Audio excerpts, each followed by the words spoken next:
There are the current conservative estimates in the next 2 months of 96 million cases, 4.8 million hospital admissions, 1.9 million in ICU, and 480,000 deaths. That's bad. They're facts. This is what the experts, the doctors, and the hospitals are gearing up for. That's what they're doing. That's what they expect. Remember global warming, too. We're all supposed to be dead by now, so I'm not sure. This is not political maneuvering or hyperbole. That's what they honestly expect.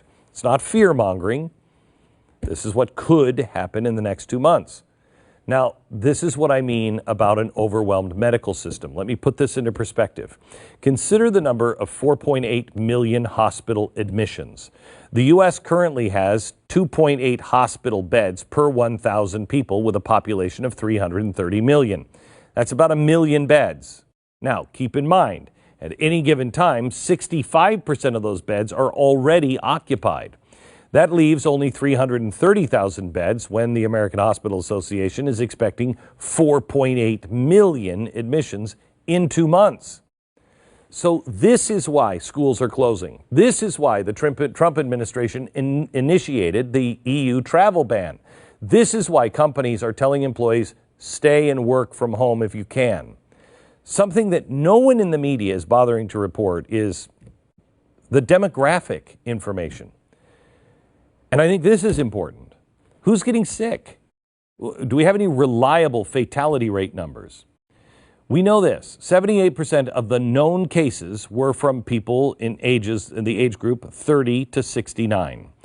8.1% are in their 20s, 1.2% are in their teens, and 0.9% were 9 years or younger. The fatality rate differs drastically among those demographics. For instance, only 0.2% for people 10 to 39, 0.4% of people in their 40s, 1.3% in people in their 50s, and then it jumps over to 14.8% for those 80 and over. Well, so far, the average fatality rate across all of the age groups is 2.3%, meaning out of every 100, 2.5 people get sick and die. Well, we're going to see that number drop way down to maybe 1%, perhaps even lower. And even this number is likely to go down the more data we get. Let me take you back, fact number 40 probably, to 2009. The fatality rate for swine flu was estimated at 7%. So what was the actual number when all was said and done? Turned out to be 0.2% to 0.4%. In fact, if you do get coronavirus, the vast majority of us are probably not even going to know we have anything outside of the basic, normal, typical flu or cold. This is a study that has just been done over 44,000 cases. And they found that 80% of the patients with coronavirus, it was just mild. 13.8 were severe, requiring going to the hospital, and only 4.7 were critical, requiring ICU. So if you get this virus, it's more likely that you're going to look like Tom and Rita Hanks, or Tom Hanks and Rita Wilson. Right there they are, sick as a dog.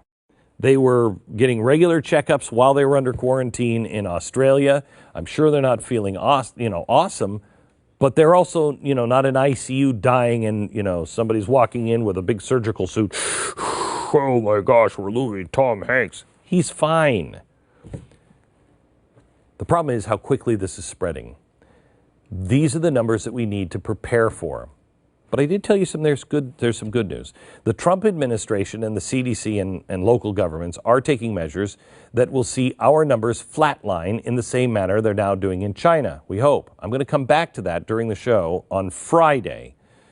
But first, I want to look at the other victim. You've got the people who are actually getting this and actually have a problem with it, small number. And then you have the one that's going to impact all of us laying in the next bed, and that bed has already been wheeled into ICU, and in that bed is the patient called our economy.